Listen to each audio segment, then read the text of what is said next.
everyone! I'm spending the day with some real recycling trucks today to see how these amazing vehicles tidy away our waste, whilst also looking after our planet. There's so much happening here at the recycling depot, with trucks coming and going. Just look at how the little forklift trucks zoom around, taking the rubbish out of the sides of the trucks and tipping them into their own special places.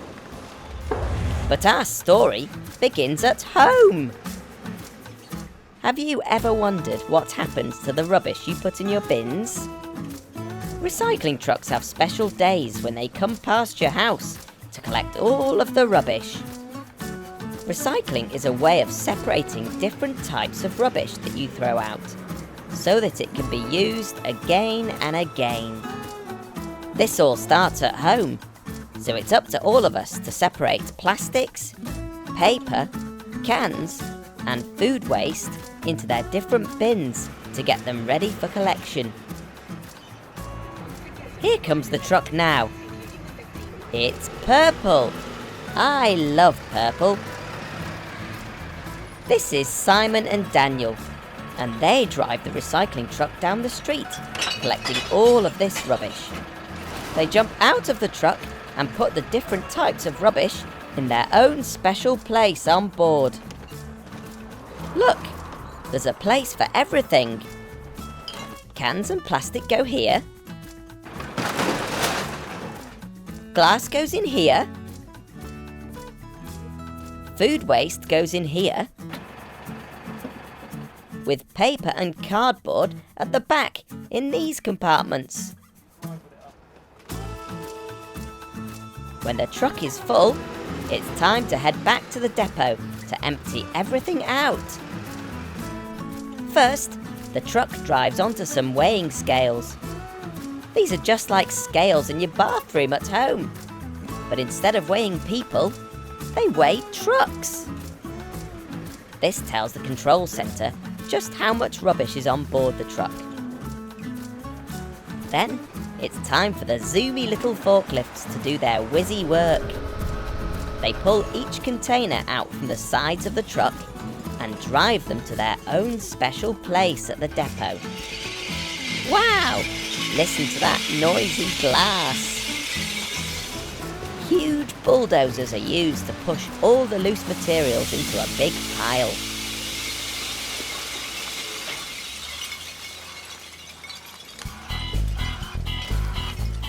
Then, to make everything smaller so that it can be easily transported for recycling, loose materials like plastic, cans and paper are squashed into bales.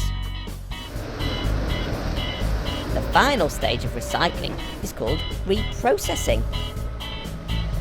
This is the bit where these bales are turned into something new that we can use again. The bales are taken on the back of big lorries to special factories for reprocessing. Glass can be melted down and made into new bottles. And the bales of cans can also be melted and turned into new cans, ready to be filled with new drinks. When we recycle, it means we don't have to cut down new trees to make paper. We can keep reusing the paper we already have. Recycling is amazing, but not as amazing as our beautiful planet that we all live on. That's why we have to work together to recycle and reuse our rubbish. Thanks to all the team at Kia for taking me out on their special recycling trucks today. Coming up next, I visit a real ambulance. Hello everyone. I'm spending the day with a real ambulance today. We're going to be having a look inside, then going out on the road with the ambulance crew and visiting a special garage just for ambulances. Ambulances are one of the most important vehicles on the road. They're used to pick up people who are poorly or who've hurt themselves and get them to hospital as quickly as possible. An ambulance really is like a mini hospital on wheels. Everything in the back is here to treat people on the way to hospital. Let's meet the ambulance crew. This is Terry, the emergency medical technician, and he's just checking the ambulance to make sure everything's working properly before call out. And this is Paul, the paramedic. Paul decides how to help the poorly person on the way to the hospital and can give them special medicine. Paul lowers this special ramp by pressing a button. The ramp makes it easier to get patients on board the ambulance. If a patient needs to lie down, Paul and Terry will use this stretcher. They can then wheel the patient up the ramp and into the back of the ambulance. These special seats can fold out so that someone from the patient's family can stay with them on the way to hospital. Paul, the paramedic, can use all of this medicine and these amazing tools to make people feel better. There's also a special hatch so that Paul and Terry can talk to each other. Okay, yeah, it'll stay with you.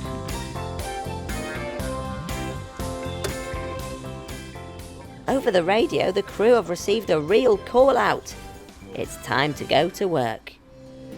When a call comes in, it's time for Paul and Terry to turn the lights on and drive quickly to their patient.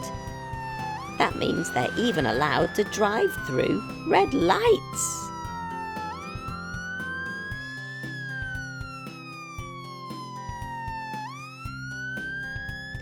Paul and Terry's aim is always to get the patient to hospital as quickly and safely as possible. The crew and their vehicles work really, really hard, with these ambulances doing hundreds of miles a day. This also means that sometimes things can break. But luckily, a garage has been built specially for fixing ambulances. Have you ever seen so many ambulances in one place? The expert mechanics in this amazing workshop can fix around 25 ambulances a day. Hey, what was that? Blue Mechanical! How on earth did you get in here? You better stay out of trouble. It looks like there's something wrong with one of the flashing lights on this ambulance. So it's up to Tim the mechanic to fix the problem. There. That's better. Good as new. We can't have an ambulance without flashing lights, can we? After travelling hundreds of miles, ambulances can also get very dirty, so this is where they're given a good wash. Blue Mechanical, you better watch you don't get wet. Uh-oh, too late. Thanks very much to Paul, Terry, and the whole team at the Northwest Ambulance Service for teaching us about the important service that you provide. Bye!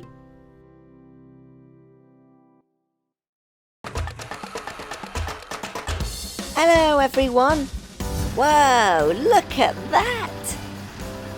That isn't just any bus. That's a double-decker bus. Look, there's a downstairs and an upstairs. I'm just waiting at a bus stop for the next bus to arrive. All you have to do to catch a bus is put your hand out like this, and the bus will stop. This is Brian, and he's the driver of this bus. He sits in a place called the cab. Here it comes now. Brian presses the red button and the doors fold open. This bus is special because it can move up and down to let people get on more easily. Red Mechanical, where have you been on this bus? You've been playing in the junkyard? Oh well, I hope you had fun. Come on, let's get on board. You can fit up to 75 people on this double-decker bus. I think I'm going to sit upstairs to see the lovely views.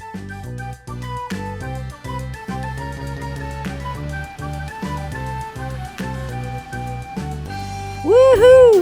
I can see everything up here.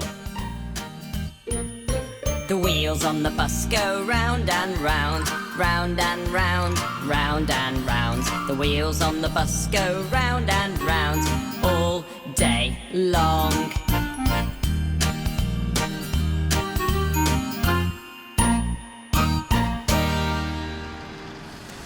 Here we are back at the bus depot. I'll just press the bell to ask the driver to stop. Shall we have a closer look at the controls here in the cab?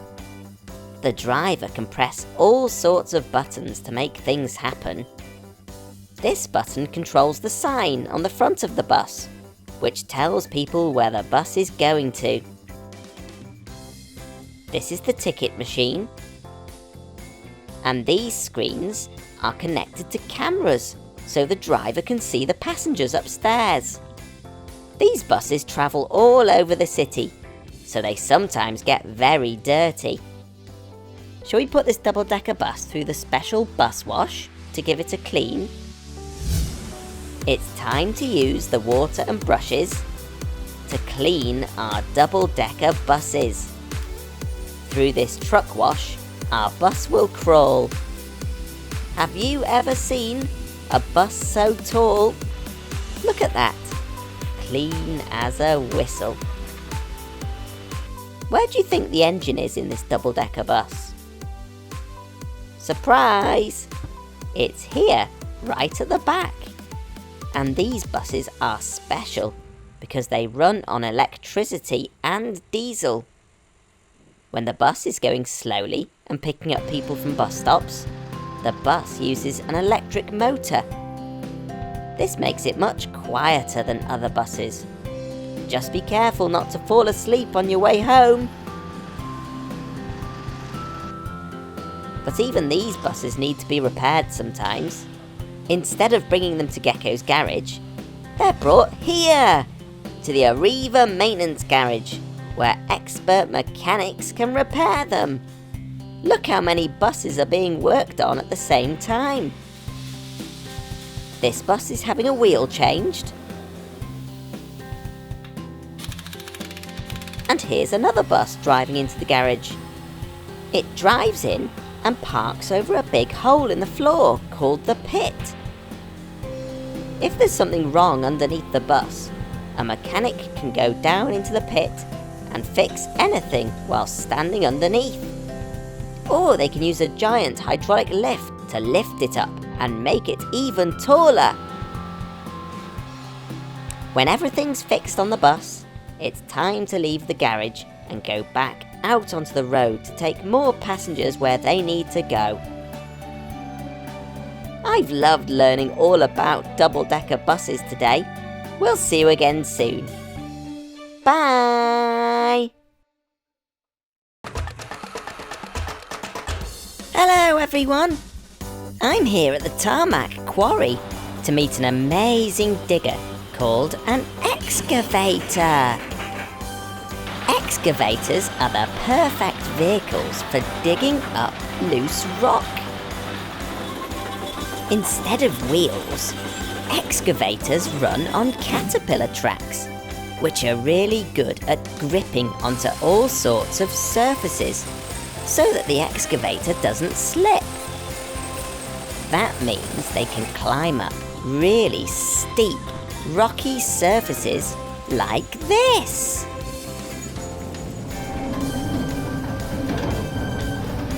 Here on this quarry, they're mining for limestone rock. But to break the huge rock faces into smaller pieces, the team from Tarmac plant explosives into the rock. Using explosives is really, really dangerous, which is why the team here are specially trained. They drill holes all the way along the rock and fill them up with the explosives. Then it's time to detonate. Stand by. 3, 2, 1. Now the excavators can move in to dig up all of the loose rock.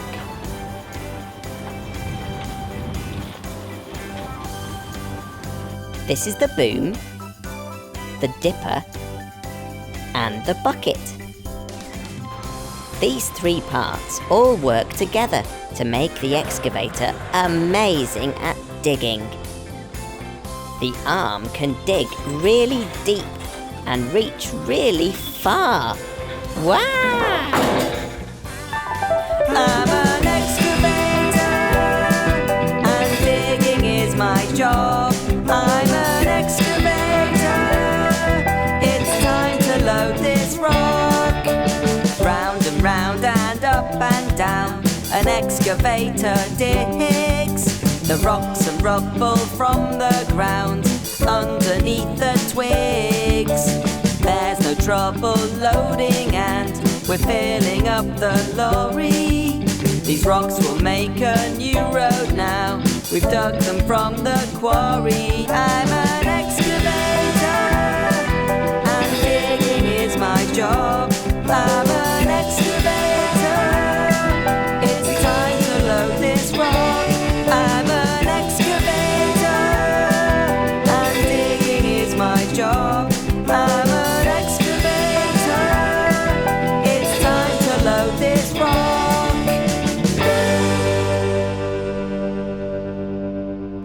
This is Dave, the operator of this excavator. Once he's inside, he can use these 2 joysticks to control exactly what the arm does. He scoops up as much loose rock as possible, lifting it high into the air, and drops it into this machine, which then crushes and sorts the rock into large, medium, and small sizes. This rock can then be used to build houses, roads, and for farming. Excavators can move in amazing ways. The cab, arm and bucket can spin all the way around whilst the tracks stay still. This is called 360-degree movement. Woo! Dave, are you dizzy yet? Using the pedals in the cab, Dave can make the excavator move side to side like a crab. Left, right, left, right. And they can move forwards and backwards. Forwards and backwards. Excavators can also load rock into dumper trucks. Once the rock is ready to load, the dumper truck reverses into place and the bucket drops the load of rock into the hopper on the back. Good job, everyone! I've loved learning all about these amazing excavators today. Thanks to Dave and all the team at Tarmac for showing us what they can do. We'll see you again soon. Bye! Hello everyone! The sun is shining and I fancy a treat. Luckily, I'm spending the day with a very special ice cream van. This is Mr. T, and he drives his ice cream van all over the place to serve lucky people delicious ice cream. But it's not an ice cream van without music. So Gecko, when we're nearly there where we need to go, this is what we do to put the music on to let everybody know that we are nearly here.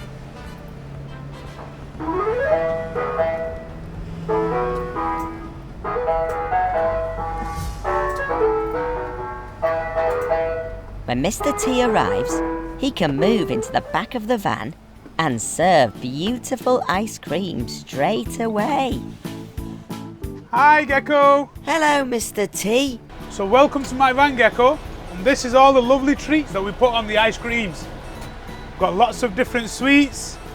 Look at these lovely snakes.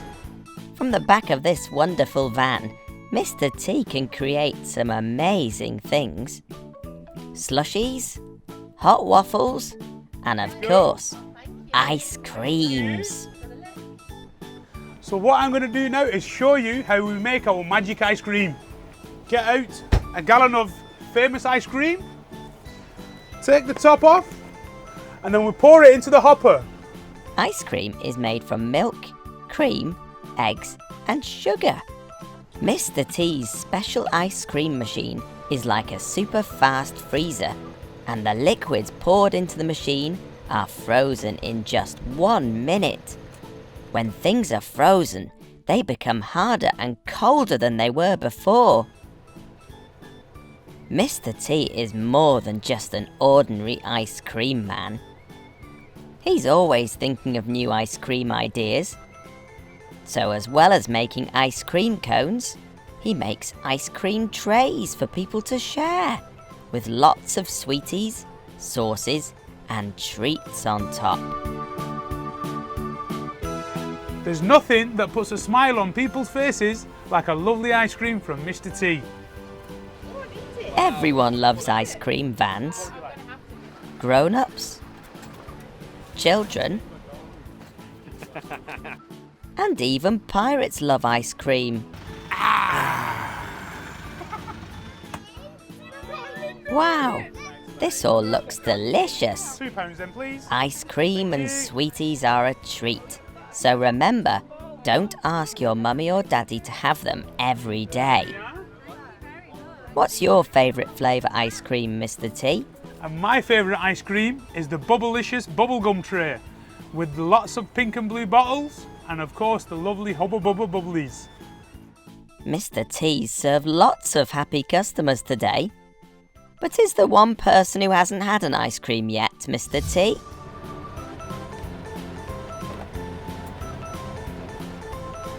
So here we are then, Gecko. This one's just for you. A new creation, Gecko's Gooey Green Ice Cream. Ah, thank you, Mr. T. So what do you think about that then, Gecko? Did you enjoy them ice creams? It was absolutely delicious, thank you. Here's two for your friends, the Mechanicals.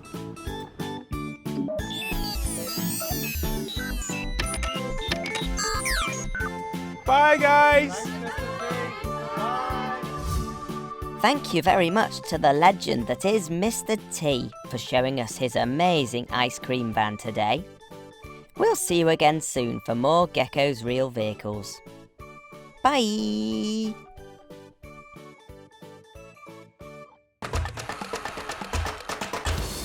Have you ever wondered how big trucks get cleaned? Well, we're about to find out. I'm here at a giant truck wash. These trucks drive for miles and miles, delivering important things all over the country, which means they also get very dirty. This truck wash is so popular that there's a queue of muddy trucks all waiting to get cleaned. And it can clean all sorts of different trucks. Big lorries, gas tankers, even car transporters. The trucks start by driving into the truck wash very carefully and stop once they're fully inside.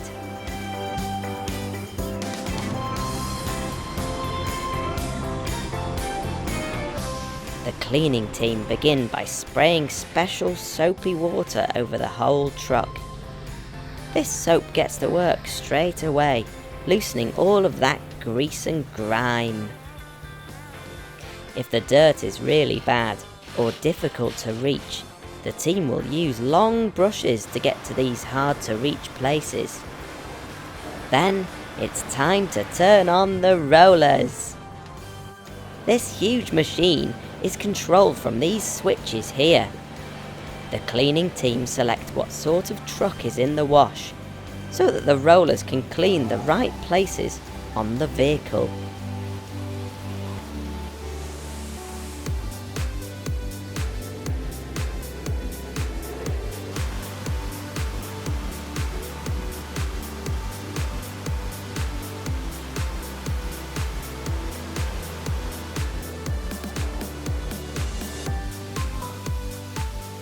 There's 3 rollers in total, 2 that clean each side of the truck and one that cleans the front, the top and the back. The soft rollers wipe all of the muck away, and the spray nozzles rinse the truck clean. The huge machine that carries the rollers moves forwards and backwards along the truck on rails, just like a train would.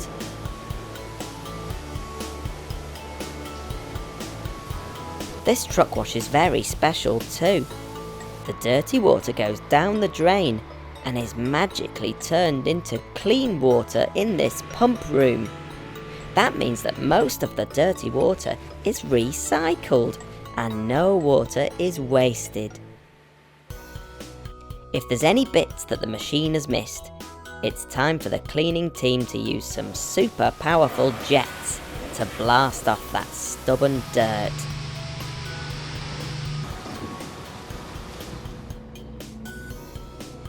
Look at that! This lorry's as good as new, clean and sparkling. Good job, team!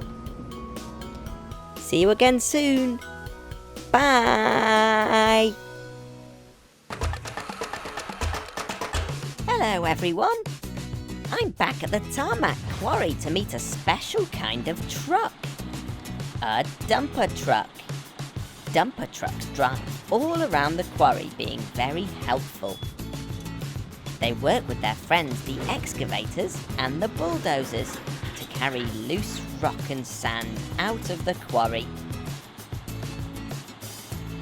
A dump truck is the perfect truck for safely carrying heavy loads. These are the wheels. The tyres are big and chunky so that they can grip onto most surfaces. This is the cab, and this is where the driver sits to drive the dumper. But it's the back of the dumper truck that's really special. This is called the hopper, which is where the load is stored. Come on guys, let's load it up. The excavator digs the rock into a big pile. Then the empty dumper truck comes trundling down the hill, ready to pick up this big load. The driver then reverses next to the excavator, ready to be loaded up. The hopper can hold lots, and lots, and lots, and lots of rock. This dumper can carry 35 tons. That's like carrying 5 elephants in the back. Whoa! Once filled, it's time to drive the load all the way to the top of the quarry and dump it in a big pile. The hopper has hydraulic rams underneath it, which are really strong and make the hopper tip up. The back gate opens up and the load slides out of the back. I think I feel a song coming on. Dump, dump, dumper truck. Dump, dump, dumper truck. Dump, dump, dumper truck, oh yeah! He's as yellow as a rubber duck, with 6 giant wheels so he won't get stuck. When driving round the quarry, he's like no other lorry. He's the big dumper truck. You won't see him on an ordinary road. He's far too big, he carries too much load.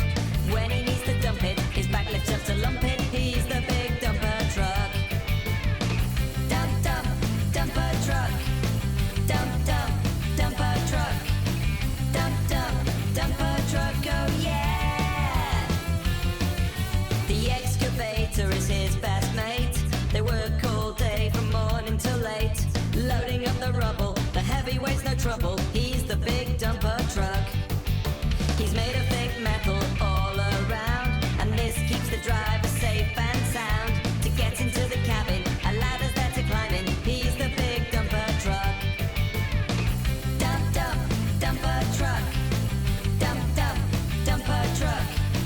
Dump, dump, dumper truck, oh yeah!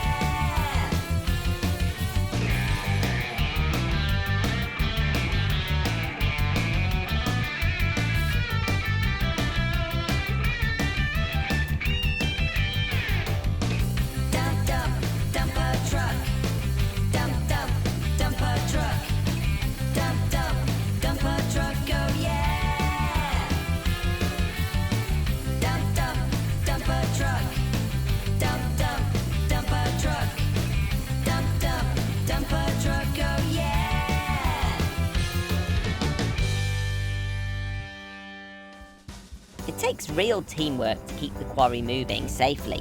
The dumpers, excavators, and bulldozers all work together to move rock as quickly as possible.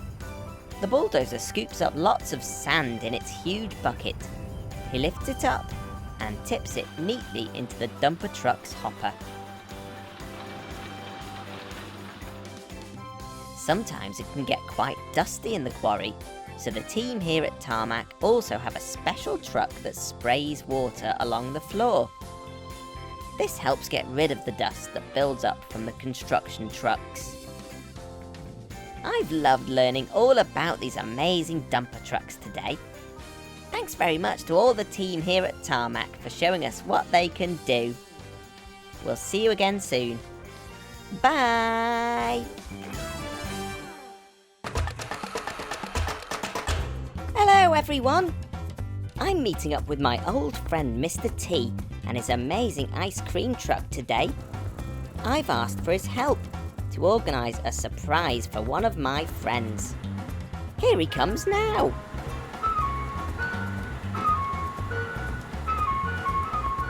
Hi Gecko. Hello Mr. T. Thanks for coming. So what's the plan? Well, I think it's about time that my friend Vicky the ice cream van had a treat of her own. She's always so busy serving yummy ice cream treats to other people that I thought it was about time someone made a treat for her. What a lovely idea, Gecko. Let's make Vicky the biggest, best ice cream ever. Hop in.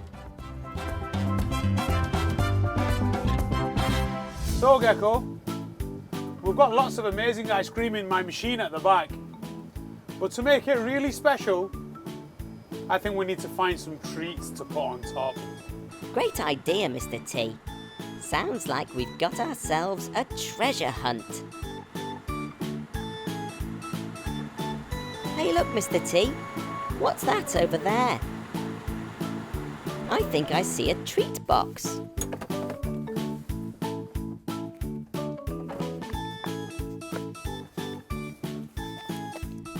Open it, Mr. T. Let's see what's inside.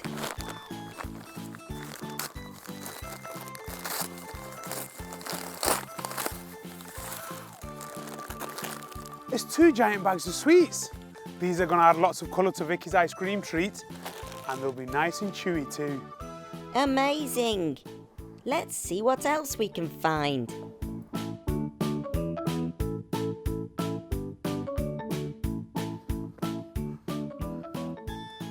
Look Gecko, there's another treat box here. Send it down the slide, Mr. T.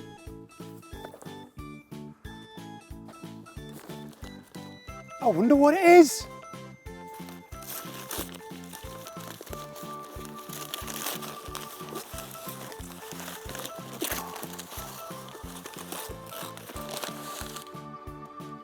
Hooray! It's a big box of waffles. Should we get back in the van and find some more treat boxes? So Gecko, it's time to put some music on.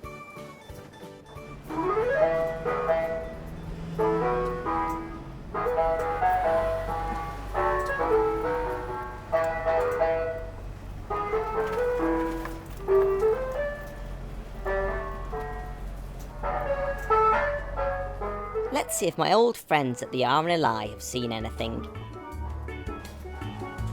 Oh, hi, Andy. You haven't seen any treat boxes round here, have you? As a matter of fact, I have. Have a look on deck.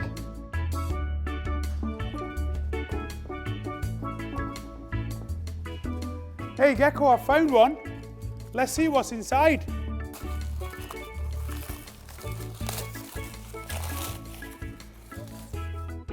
It's a huge bottle of my favourite sauce.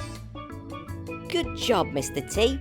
I wonder if there's any treasure round that pirate ship over there. Let's take a look in the treasure chest. We've found treasure. It's another treat box.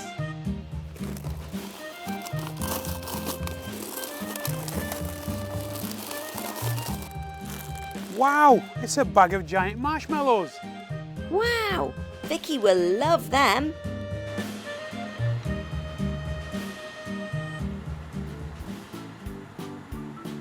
Hey look, we're just passing Claremont Farm.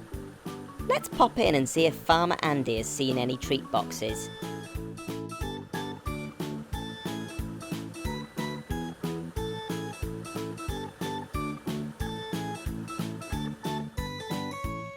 Hey Gecko, good to see you again. You looking for a treat box? Yes, we are. Go and have a look in my tractor.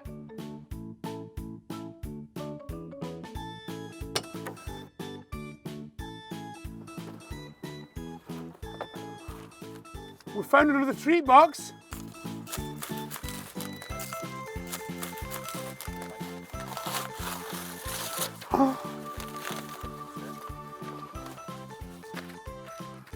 It's a giant chocolate bar. Wow, that's the biggest chocolate bar I've ever seen. I think that should be enough treats to make Vicky the most amazing ice cream creation. Let's go make it.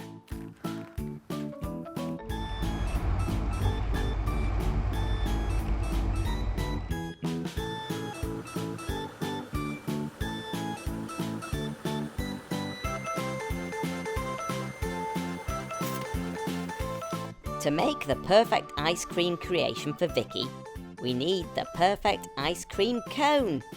And I've got just the thing. That is brilliant. Let's get cracking.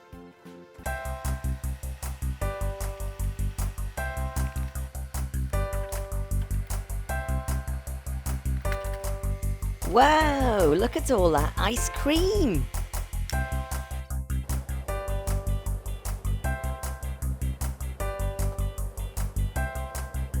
Now it's time for some of the special blue sauce.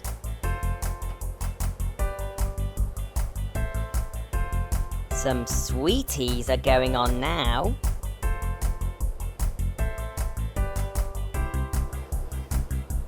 And more sweeties.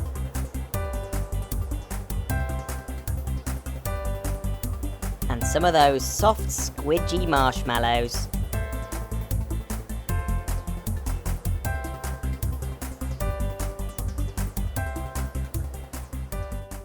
And now I think there should be something healthy in there as well. Remember them strawberries that we got from Claremont Farm?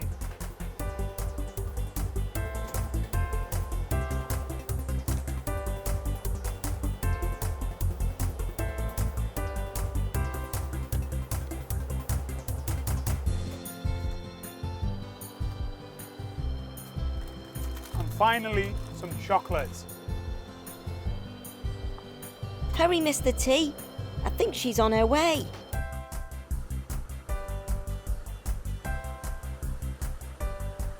Hello, Vicky.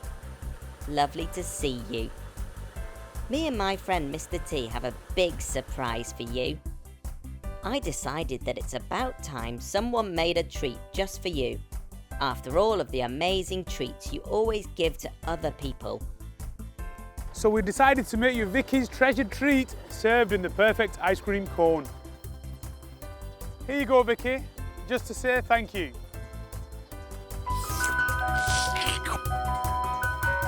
Did you see how happy that ice cream surprise made her, Gecko? I've never seen her so happy. That's given me an idea. Maybe we should go and give some treats to more people who deserve them.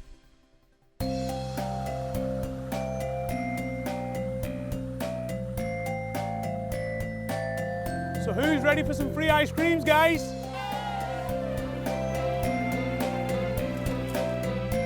Now let's serve the amazing crew of the RNLI Lifeboat.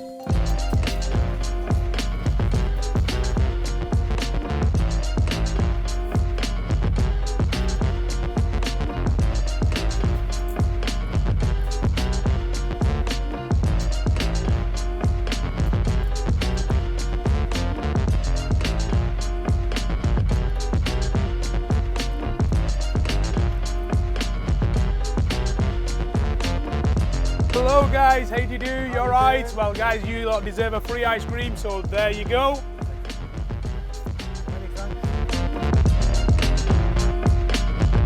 There's plenty of yummy ice cream for the amazing volunteers who work in charity shops. They raise money for good causes.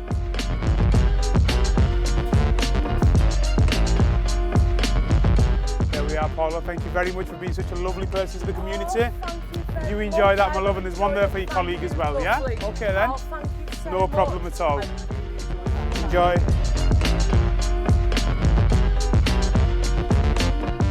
Farmer Andy works really hard down on the farm.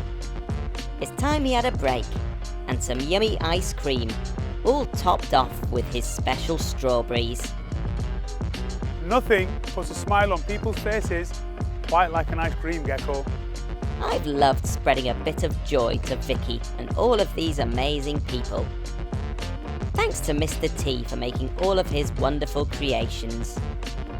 Have a think if you could do something special to put a smile on someone's face today.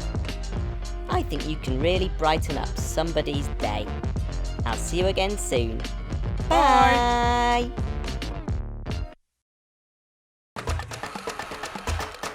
Hello everyone! I'm here at the Hoylake Lifeboat station, where I'm going to go sailing on this huge lifeboat behind me. Lifeboats are very important boats because they are life-saving boats. They rescue people who are in trouble out at sea. And look! This massive tractor is used to take the boat down to the beach and launch it into the sea. Just look at those caterpillar tracks. But the lifeboat wouldn't be any use without the amazing crew that sail her and look after her. Here come the crew now to get ready for launch. These crew members are real-life superheroes who give up their free time to save people who are in trouble at sea. Today they're doing a training exercise. Look at the lifeboat coming out of the station now. The tractor is pushing it out of the station and down the ramp to the beach. Those caterpillar tracks are perfect for travelling along the sandy, muddy beach. The crew are also launching a hovercraft today, which can travel on land and sea by floating around on a cushion of air. These huge fans on the back are what pushes the hovercraft along, and it's very, very noisy. Here comes the lifeboat and the tractor. The tractor can go deep into the water to launch the lifeboat smoothly into the sea. The trailer tilts, and the boat just slides off.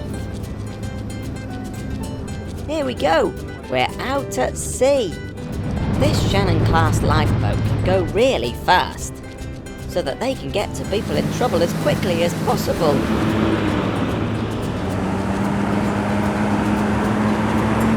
This is Andy. He's the coxswain, which means he's in charge of the lifeboat today. And this is Matt, the deputy coxswain and driver of the boat. What are you doing now, Andy? Now we're going to do a man overboard exercise. What will happen is one of our guys will go in the water now, and then we'll pick them up. This brave member of the crew has volunteered to get in the cold water so that the rest of the crew can practice how to pull somebody out again. On the boat!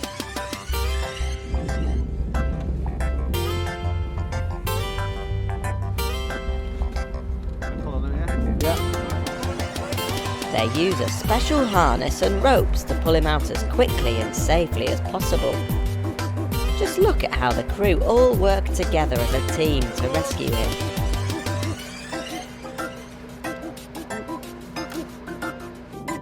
Do you want to have a look inside the lifeboat? Come on, Andy's going to give us a quick tour. So the first seat we come to is a crew seat or a doctor's seat. So if we have to take a doctor out, the doctor would sit there. Then we've got Alistair sitting here. He's the navigator today, so he's keeping us safe and in deep water. As we come further back, we've got the coxswain's seat. So the coxswain sits in the middle of the boat and he's able to look at everything that's going on around the boat. Alongside the coxswain we have the mechanic's seat. He's looking after the engines and he has all the controls he needs for operating anything we need during the journey out to rescue someone. We've got the radar seat. The radar is a great piece of equipment. The radar will see in the dark, or it'll see through fog when we can't see anything. And then we have the helmsman's seat. This is where the lifeboat's driven from. At the minute there's no one sitting in here because the lifeboat's getting driven from on deck. Thanks for the tour, Andy. The tractor's waiting for us on the beach, ready to tow the boat back up to the station. Whoa, Matt, we're about to hit the beach. You better slow down. Matt. Oh. We're okay. I see. That was supposed to happen. The lifeboat's very strong and it's designed to hit the beach at speed. Now the tractor can come along and tow the boat up and onto the trailer. As well as the crew on the boat, there is also a shore crew who make sure that the launch and recovery go smoothly. Wow, that's like magic. The trailer can spin the boat around in a circle so that she's facing the right way out to sea for the next rescue mission.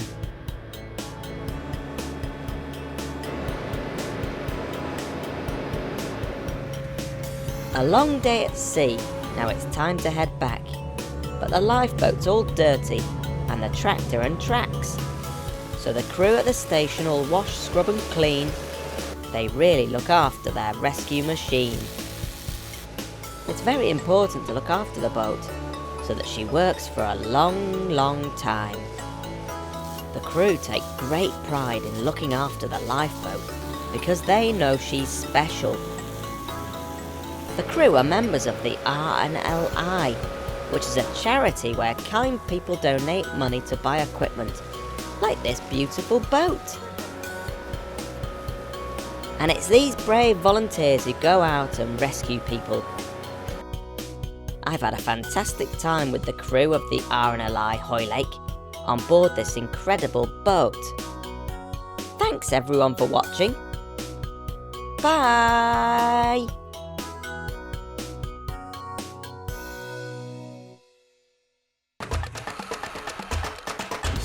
Hello everyone. I'm here at Truck Fest to meet a really big machine. A monster truck. Whoa! Look at the size of the wheels on that thing. One of my best friends is a monster truck, and he'd really like to meet Big Red over here. Come along, Max. Come and say hello to Big Red. Who do you think is bigger? Max or Big Red? Big Red's only built for taking passengers on a ride on his back. Look how much fun that looks. But I'm here to meet a stunt monster truck. A monster truck that crushes and jumps cars.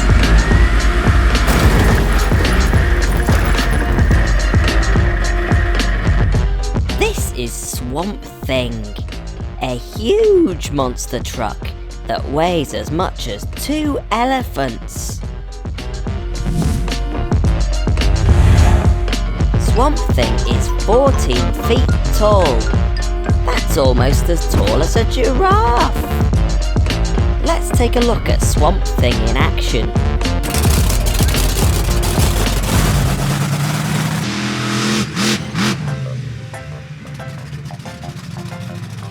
Three, 2, 1, go!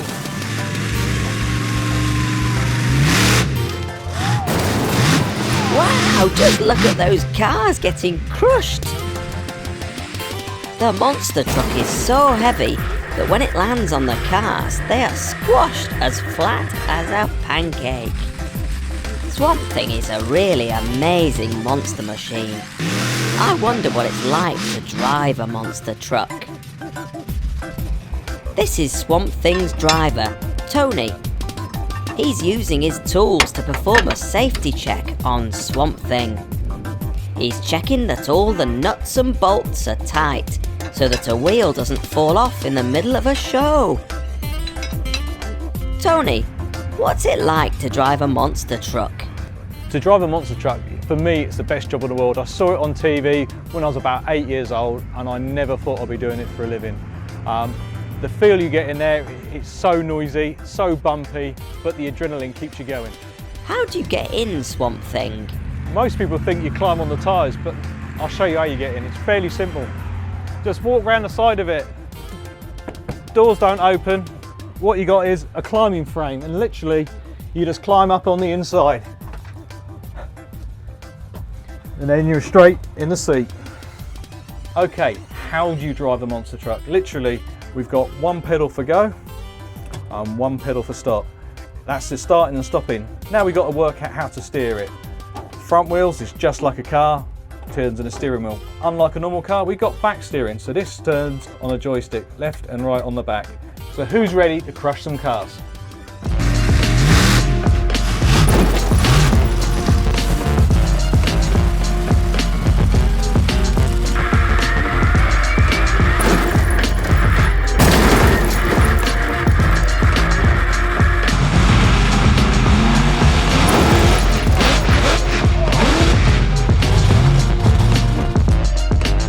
Tony built this monster truck himself, using lots of different parts, from lorries and diggers.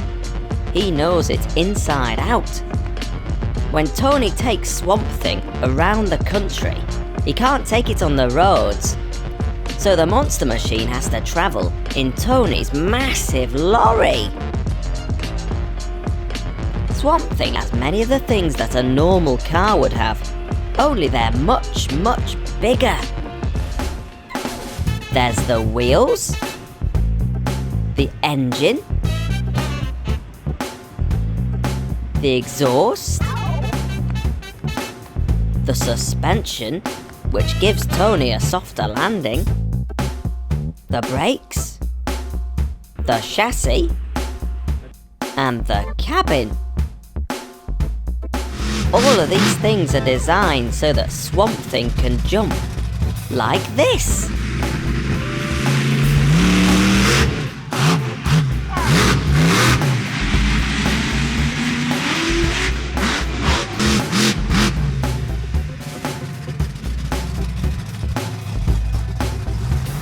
Well, it's time to say goodbye to Tony and Swamp Thing now. Thanks very much for joining us to learn about this amazing machine. If you'd like to watch Max the Monster Truck's adventures, then join me back at the garage by clicking here. See you again soon. Bye! Helicopters are used all over the world for transporting passengers, but the most important use for them is rescuing people from areas that are difficult to get to by land. I'm here at Her Majesty's Coast Guard Base in North Wales to meet an amazing rescue helicopter and her crew. The helicopter behind me is used to rescue people in need from the sea or from the mountains. If someone hurts themselves on top of a mountain, it's impossible to get an ambulance up there, so the Coast Guard's called. A rescue can come any time of day or the middle of the night, and it sounds as if the crew have a rescue call coming in now. They all spring to action at once. First, they look at a map of the area to check for any dangers and work out the best route. Just look at this amazing tractor pulling the helicopter out of the hangar. Now it's time for the crew to put their special safety gear on. Everything has a purpose. This life-saving jacket will inflate so that the crew member floats in water, and it even has its own air supply, just in case they find themselves underwater and need to breathe fresh air. Then it's out to the helicopter to fly. On board are pilot Mike, Captain Kate, John the winch operator, and Tomo the winch man. It's Tomo's job to get lowered out of the helicopter to rescue someone on the ground. After a few safety checks, it's time for takeoff. This whole process, from call to flight, takes the crew under 15 minutes. Engines start. Look at how fast those rotors can turn. The rotors chop through the air and make everything around them very windy. Whoa! I can hardly stay on my feet. Red Mechanical! Let's use your super slow motion camera to see just how many times those rotors are turning. I love using Gecko super slow-mo, mainly because it just looks cool. But look, a helicopter's rotor blades can spin 10 times per second. Oh dear, are you okay, Red Mechanical? As the rotors spin faster, the helicopter lifts off the ground and flies into the air. Captain Kate controls the helicopter by pointing the rotor blades in the direction she wants the helicopter to fly. Today the crew are practicing their winching skills, using a dummy instead of a real person. The pilots skillfully hover over the area just above where the dummy is. Tomo clips himself to the winch, and John carefully lowers him down. Tomo would then check how poorly the person on the ground is, before winching both of them back up to the helicopter safely. Nicely done, team! Back at base, the engineers are always on hand to make sure the helicopters are in the best working order and ready to fly. Safety is the most important thing, and these engineers are the best in the business. It's a real team effort keeping these amazing helicopters flying and rescuing people in need. This is Tom and Kev. Tom's a pilot and Kev is a winch operator. They're going to give us a quick tour inside the helicopter. Welcome everyone to the S92 Search and Rescue Helicopter. First and foremost, very importantly, we've got two large winches here. And these winches have got two strops, and the idea of this is we can lower these down to people in the water or on a mountain and pick them up and take them to safety. So let's look inside now in the aircraft itself. And as you can see, as you come into this helicopter, it's a large space. Here we've got a camera which we use when we're searching for people. This can pick up people on the water, on the mountainside. So when we've picked up our patient, which we've taken off the hoist, we bring them into the aircraft itself, and we can put them onto our stretcher. And they may well be in the stretcher, but this is a lovely area for us to work on them and make them feel comfortable in the aircraft, and we can give them medical treatment if they require it.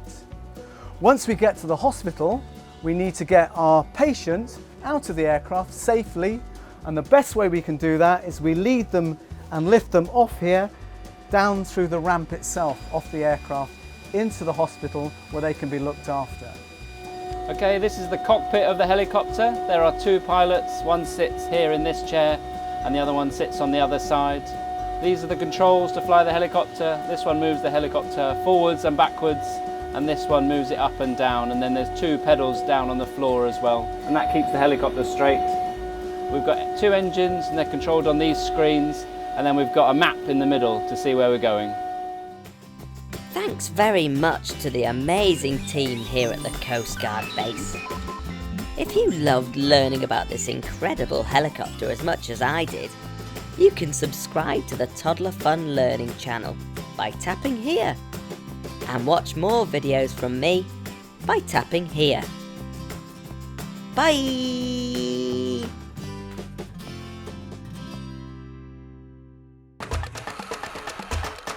Hello everyone, I'm here today at Alton Towers Resort.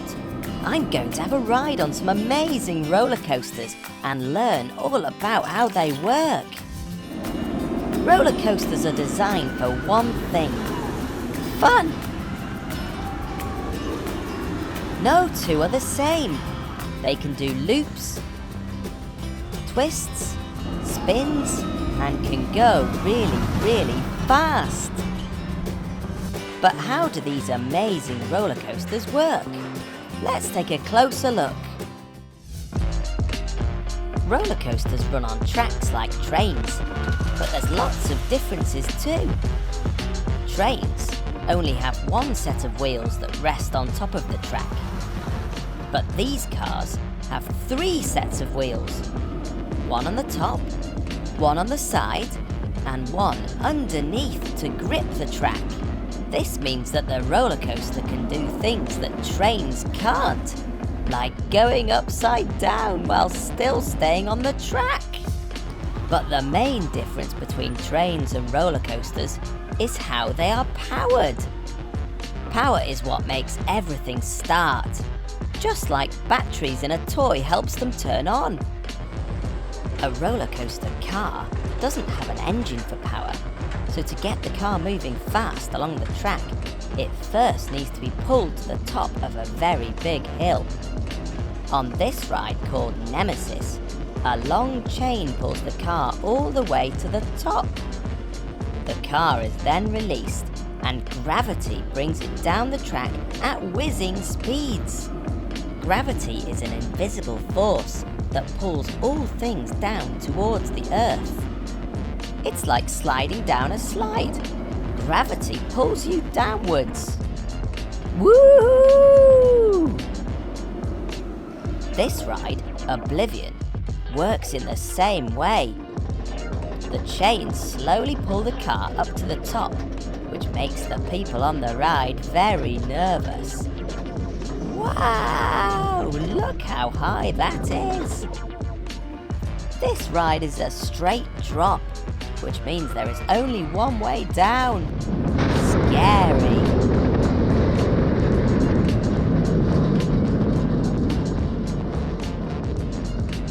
Some rides don't get pulled up a big hill, but instead are connected to a really long metal rope. When everyone's ready, it's time for launch. The powerful rope is reeled in and pulls really hard on the car. Ready, steady, go, go, go! The rope has launched the car along the track like a huge slingshot. This ride's called Rita, and it can accelerate from 0 to 60 miles per hour in just 2.5 seconds. That's as fast as a racing car. When this ride needs to slow down, powerful magnets rise up and use magnetic force to slow down the car. A final set of brakes hold the train in place, bringing the ride to a stop. With all these twists, turns and loops, roller coasters have to be really safe. So all the people who work at Alton Towers work hard to make sure everyone on the ride is secure by loading them onto the ride carefully and checking their seatbelts. Clever computers triple check the safety of all passengers too. But roller coasters don't just carry people.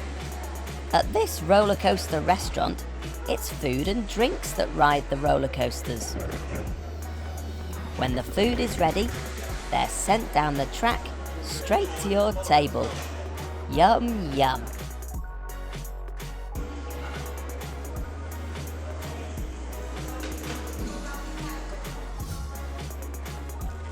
Well, I think that's quite enough excitement for one day. Thanks to the Alton Towers team for showing us around today. I'll see you next time. Bye!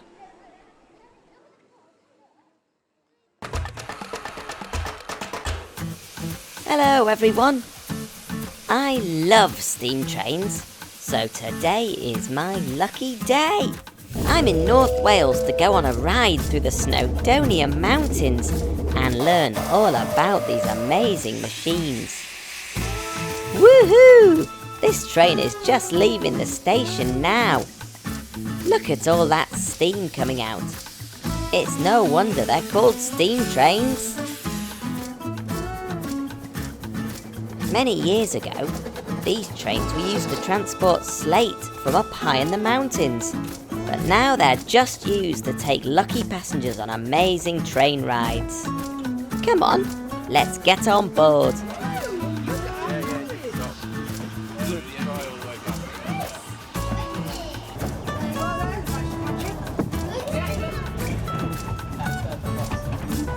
These old-fashioned carriages are very comfy, and you can even get yummy hot chocolate served straight to your seats. This train is the best. Just look at the amazing views out of the windows as we steam our way through the Snowdonia Mountains. Wow, it's beautiful here. We're all very clean and comfortable in here, but I wonder what it's like for the driver in the cabin up front. The part of the train that does all of the hard work is called the locomotive, and it's up to the driver and the fireman to keep the locomotive running and pulling all of those carriages and passengers. Steam trains run on coal, and the fireman has to shovel lots of it into the firebox to keep the engine running. This is Ian, and he's the driver of this locomotive. Ian, please can you tell us how coal makes the train go? So this is the coal we burn on our steam engine. Put it in the fire there. We burn it, and that creates lots and lots of heat. And that heat we use to boil this water.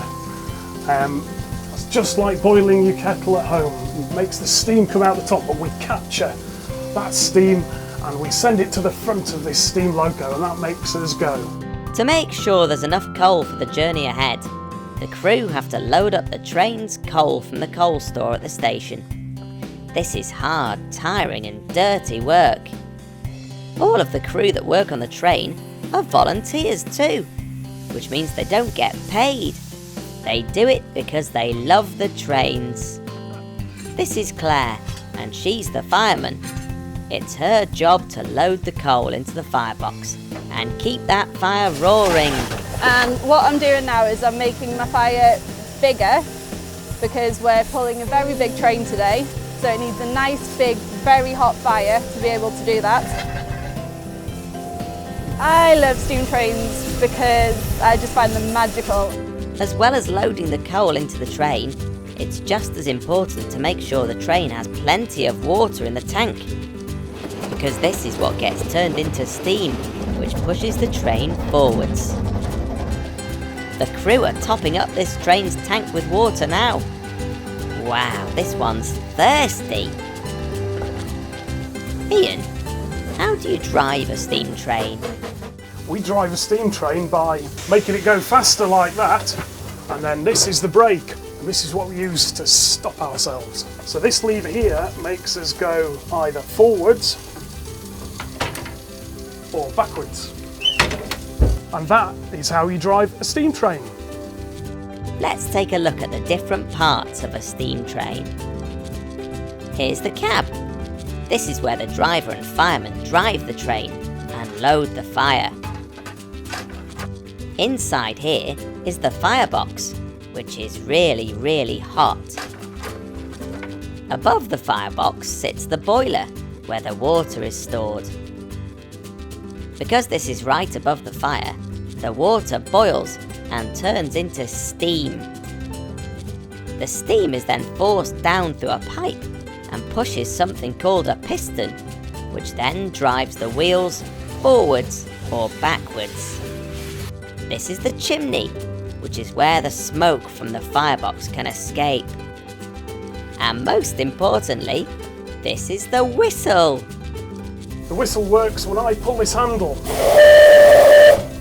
And that means that steam is going up to the whistle and making the sound.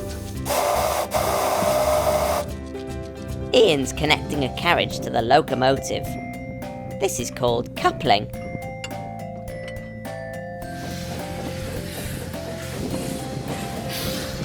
Because these trains are very old, they take a lot of looking after, which is why the Festiniog and Welsh Highland Railway have their own special garage with an amazing team of engineers, mechanics, joiners and painters. This place is a hive of activity. In here, they're building a brand new carriage from scratch. And in here, this is where the beautiful details on the outside of the carriage are painted on by hand.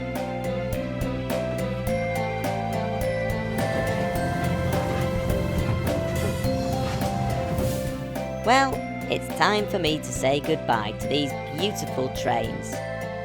Thanks very much to all the team at the Festiniog and Welsh Highland Railway for teaching us all about steam trains.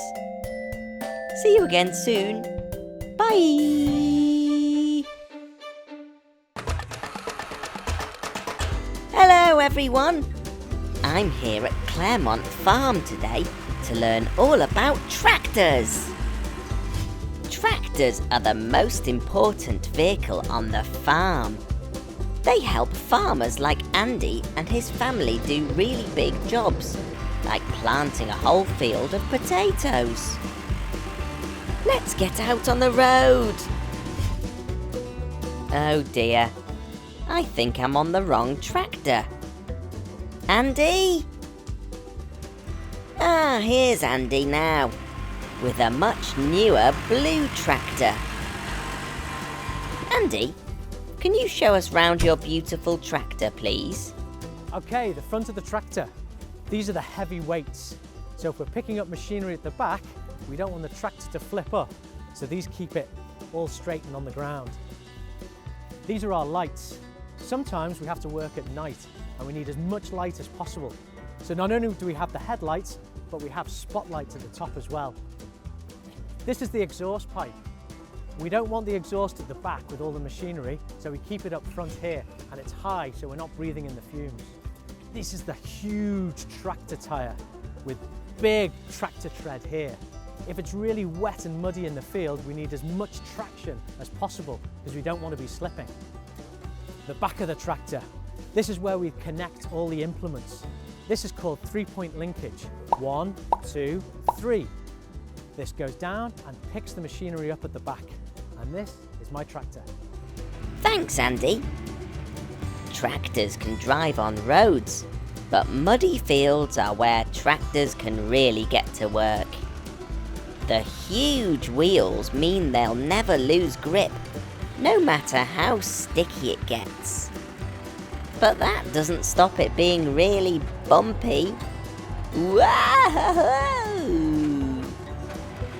In the spring, it's time for the farmers to get into the tractor and plant some seed potatoes. They drive in straight lines, creating these lovely neat rows. Imagine doing all of this planting by hand. It would take ages. But luckily, with the help of a tractor, you can plant a whole field in just 2 days. Deep under the ground, those little potatoes are busy spreading and growing into lots of new potatoes all throughout the year. Farmers rely on the changing of the seasons, spring, summer, autumn and winter, to help their crops grow. It's now autumn and the leaves are falling off the trees. Out in the fields, we're going to be using the tractor to dig up the potatoes that we planted. They've been growing all summer long. You can put all sorts of different equipment onto the back of a tractor, and today the farmer's attaching a huge potato harvester. Now we're connected, it's away we go! The tractor pulls along the harvester as it pulls out the potatoes from the ground. The potatoes shoot up through the harvester and make their way down this conveyor belt, where the farmer checks all of the potatoes. He throws away any bad ones. Once all the potatoes are collected, the harvester lifts them up and tips them into a trailer. The farmer then hooks up the trailer and takes the potatoes back to the farmyard. Back at base, the farmers open the trailer up and push the potatoes onto another conveyor belt that creates a massive potato mountain. Think of all the mashed potato you can make out of that. Now let's have a look at how you drive a tractor. So this is my tractor cab. This is my steering wheel, and all modern tractors now have power steering, which means that it's easier to turn the big wheels in the field. Here, this red lever, this means the tractor can go forward or back, forward or back. Here, this is where we turn the lights on. On this side, we have the hare and the tortoise. This is slow and this is fast. We have 15 different gears on a tractor. It's from very, very slow to fast on the road. So, do you remember seeing that big mountain of potatoes? Well, we can't see them now. And here they are. So we have to cover the potatoes with straw. The straw keeps them nice and warm to stop the frost getting in during the winter, but it also stops the light getting in. If a potato sees the light, it turns green and then we can't eat it. So it has to be completely dark. Once the potatoes are ready, they make their way to the kitchen, where they're washed, peeled, and chopped into chips by the chefs in the kitchen.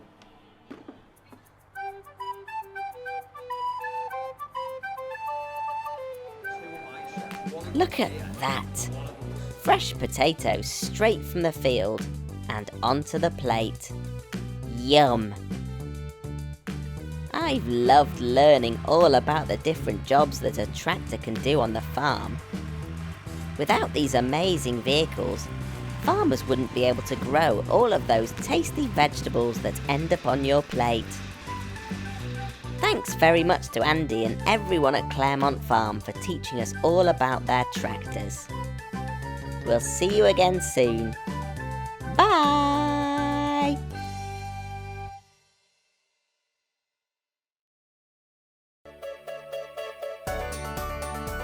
Subscribe to our channel for more great videos.